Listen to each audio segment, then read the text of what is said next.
Welcome everyone. Welcome to another video lecture from Kunduz Academy. Today we are going to talk about ion-torrent sequencing. Now, ion-torrent sequencing is also a next generation sequencing and it is also a SBS techniques. Now, in previous lecture, as a next generation sequencing, we talk about the pyrosequencing, and as a SBS technique sequencing we talk about the Sanger sequencing and pyrosequencing. Now let's see how ion torrent sequencing is different from those two sequences. Now ion torrent sequencing is the first commercial technique not to use any fluorescence or camera sensing.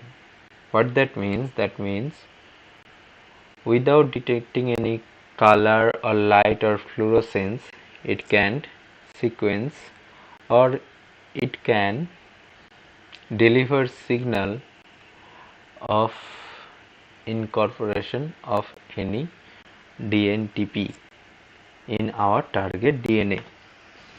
Now let's talk about the basics and steps involved in the ion torrent sequencing. Now this ion name comes from, as we are going to detect H plus concentration change in the system or in the reaction. From this change in the H plus concentration, we can detect the incorporation of DNTPs. Now let's jump into the step. So we have to first prepare our DNA fragments. So if you don't know how to prepare DNA fragment library, please check out my pyrosequencing video. I talk about it in this video. Now after preparing the DNA fragments, we have to ligate it in beads. So after ligation in the beads look like this. Now this is our beads and this is our DNA fragment attached to this bead. Now this is a 2D picture. In 3D the DNA fragments also going to attach from this side, this side, this side, and like this. Now after preparing the beads, we are going to put our beads in a microwell of a chip.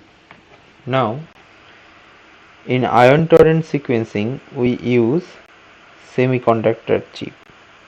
Let's say this is a semiconductor chip, and in this chip we have millions of sensor like this, and we have divided it like this, and we are going to put a single DNA fragment containing bits in this every microwells.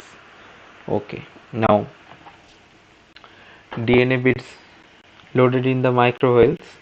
Now what's next? Now we have to flood it or add any DNTP solution. Let's say like it can be DATP or DCTP or any of the 4 DNTPs, but we have to add, or we are going to add these DNTPs one at a time sequentially. So after addition of the DNTPs, let's say DATP going to attach. So let's see how we are going to detect the incorporation of any DNTPs. Now as we all know, we have a lone pair in the 3' OH, which going to attack the alpha phosphate of upcoming DNTPs, and as a result it's going to release pyrophosphate, and along with pyrophosphate it also released a H plus ion. As the H plus ion is released, it's going to influence the pH of the solution. So as a result there will be a voltage change, and this voltage change is detected by semiconductor. So how H plus concentration change the pH? As we all know, the pH is the negative logarithm of H plus concentration. So when this parameter is going to change, now as a result it's going to influence the pH of the solution, and in a downward of the chain it's going to change the voltage of the solution. Now let's talk about what if there is a addition of the more than one of the same DNTPs.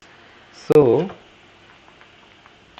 when there will be addition of the more than one of the same DNTPs, like let's say this is our template DNA 5' to 3', and we have, let's say, 6C. So in this case if we add DGTP, so there will be addition of 6 consecutive guanine in the complementary strand. So when this 6 guanine going to add, there will be a change in the pH or signal intensity. In this case, the change in the pH or the signal intensity is correspondingly larger. What that means? That means, let's say when we add one single base, let's say incorporation of single base influence pH by 1 unit.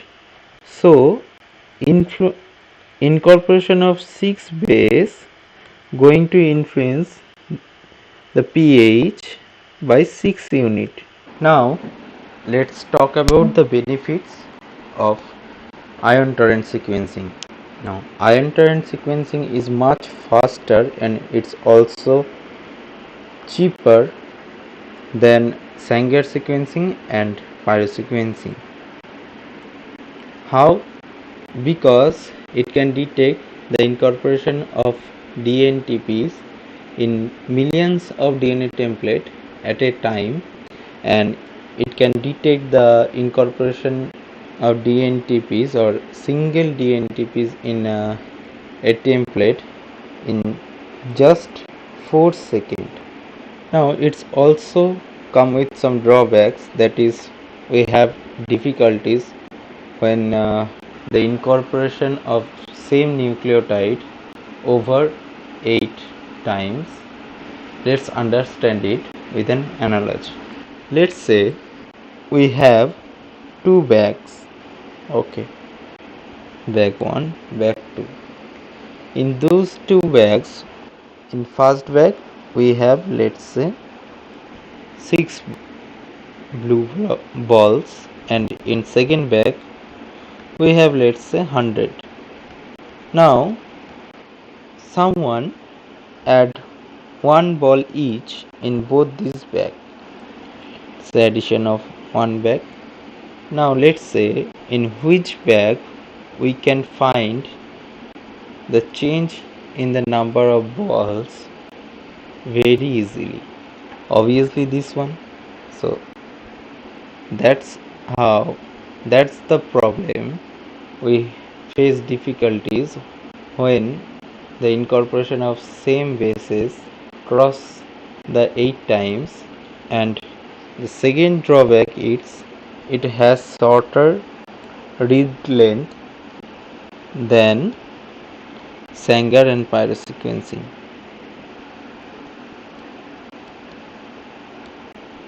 it can read up to 400 nucleotides.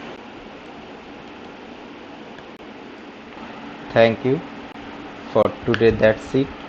If you enjoy this video, please do like and share. If you have any question regarding ion-torrent sequencing or Sanger sequencing or pyro sequencing, let me know in the comment below. Or if you have any complaint regarding this video, please let me know. I will try to correct those flaws. Thank you for listening me.